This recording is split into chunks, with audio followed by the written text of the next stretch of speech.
आज आपका फिर स्वागत है हमारे इस यूट्यूब चैनल में। दोस्तों, आज एक ऐसा न्यूज़ लेकर आए हैं जिससे बीएसएनएल कर्मचारियों को कुछ सीखना पड़ेगा। जी हाँ दोस्तों, इस न्यूज़ को सुनने के बाद बीएसएनएल कर्मचारियों को कुछ सीखना पड़ेगा और उस पर पहल करना पड़ेगा। आखिर बीएसएनएल में ऐसा क्यों हो रहा है? तो दोस्तों चलिए स्टार्ट करते हैं। पूरा अगर आप बीएसएनएल कर्मचारी हैं तो पूरा वीडियो देखिएगा और आप अपने स्तर में ज़रूर कुछ सुधार करने का प्रयास कीजिएगा। विधानसभा चुनाव से पहले बीएसएनएल सेवा बेपटरी। बीएसएनएल के अफसरों की मनमानी से पटरी पर नहीं लौटने वाली बीएसएनएल सेवा विधानसभा चुनाव से पहले मजाक बनकर रह गई है।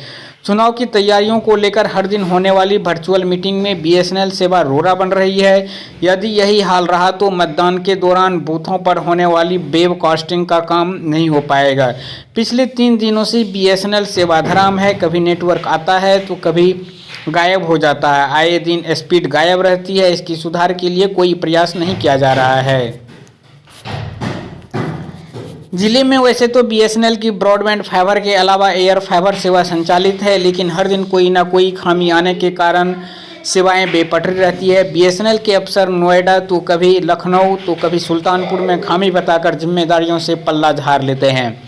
उपभोक्ताओं को मजबूर होकर निजी कंपनियों की ओर भागना पड़ता है। इस बार विधानसभा चुनाव शांतिपूर्ण तरीके से कराने के लिए निर्वाचन आयोग की नज़र बूथों पर रहेगी। इसके लिए 1195 बूथों को चिन्हित किया गया जहां पर वेबकास्टिंग की जाएगी, यानी इन बूथों पर होने वाले मतदान का सीधा प्रसारण किया जाएगा।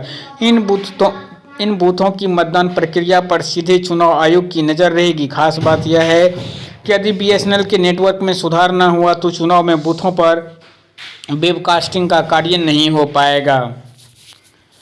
टीडीएम साहब का फ़ोन नहीं उठाते हैं, कैसे दूर होगी समस्याएं? हर दिन बेपटरी रहने वाली बीएसएनएल सेवा को बेहतर रखने की जिम्मेदारी दूरसंचार प्रबंधक एसपी सिंह को सौंपी गई है, लेकिन व्यवस्था सुधारने में नाकाम। साहब उपभोक्ताओं का फ़ोन तक नहीं उठाते हैं। ऐसे में सहज ही अंदाज़ा लगाया जा सकता है कि विधानसभा चुनाव में व्यवस्था कैसे चुस्त दुरुस्त हो रहेगी।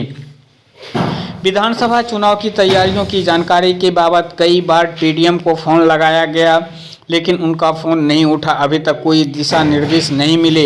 विधानसभा चुनाव में बूथों पर ऑनलाइन व्यवस्था के लिए कोई दिशा निर्देश नहीं मिले हैं। यदि विभाग से कोई आदेश मिलता है तो बूथों पर इंटरनेट की व्यवस्था की जाएगी। नेटवर्क में 3 दिन से कुछ समस्याएं जरूर आ रही है, लेकिन स्थानीय स्तर से कोई कमी नहीं है। नोएडा सुल्तानपुर से कुछ समस्याएं के चलते ऐसा हुआ है, जो ठीक कर लिया जाएगा।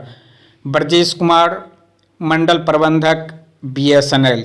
तो दोस्तों निश्चित रूप से बीएसएनएल की सेवा में सुधार करना पड़ेगा ताकि दूसरे जो प्राइवेट कंपनी हैं उसको टक्कर दे सकें। तो दोस्तों चलिए, धन्यवाद।